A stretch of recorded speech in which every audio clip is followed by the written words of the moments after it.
In this video, I'll be unboxing and doing a quick review of the new Logitech G502 Hero SE. Don't forget to like this video and subscribe to my channel if you like what you see. And now, let's jump right into the unboxing.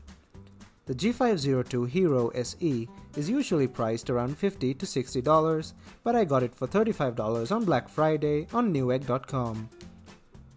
The SE stands for Silver Edition, but I've seen some people call it the Special Edition as well. I'd go with Silver Edition as there are no technical specifications that make it stand out from the standard G502 Hero. So I'm guessing it's just a color difference, hence Silver Edition.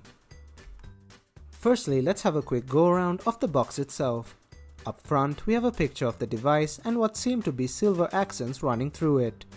On the right, we have the Logitech logo. At the back, we have some specifications. On the left, we have more specifications. And at the bottom, we have some other information. Now, let's jump right inside.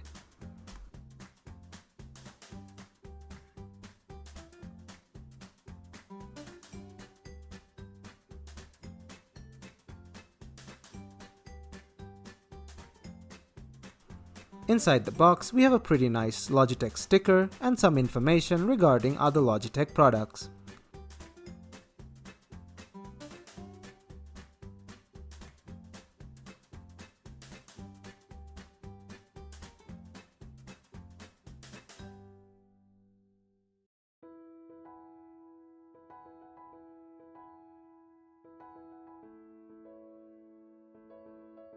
Here we have the mouse itself, and from the looks of it, the Special Edition name is now making more sense, as we can actually see more white instead of silver.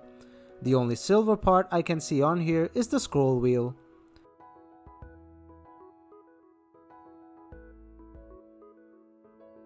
Here we have a weight holding box to store your adjustable weights. You get a total of 5 3.6 gram weights, which can be placed in different orders to suit your preference.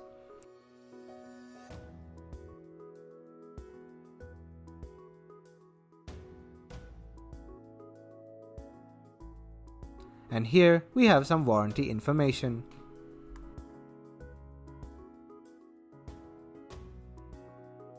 Now let's get back to the mouse and have a closer look.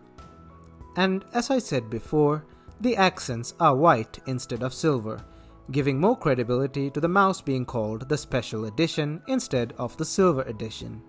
The only silver visible on here is the scroll wheel. Now let's discuss ergonomics. The mouse feels great in the hand and is a bit towards the longer side when compared to other mice as seen here.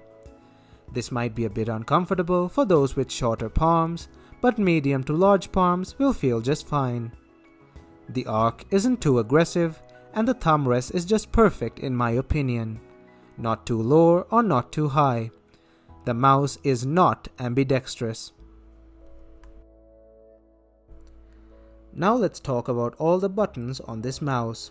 It has a total of 11 programmable buttons and 12 if you count the fast scroll switch. Here we have our back button and forwards button. This is the DPI switch button or the sniper button, the DPI up and DPI down, the DPI cycle button, the scroll wheel fast scroll switch, which when clicked unlocks the ratchet on the scroll wheel, allowing it to spin freely and scroll very fast. When clicked again, it re-engages the ratchet. And finally, the clickable scroll wheel with 2 unmapped tilt buttons to the left and to the right. A total of 11 programmable buttons and 1 fast scroll button. Now let's talk about the customizable weights that this mouse comes with. Each weight weighs 3.6 grams and there are 5 of them provided in the box.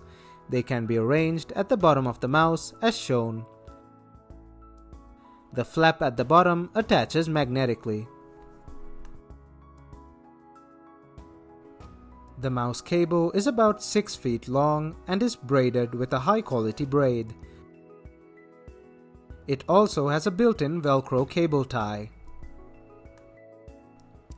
The mouse has 2 RGB zones, one being its logo and the other being its DPI indicator.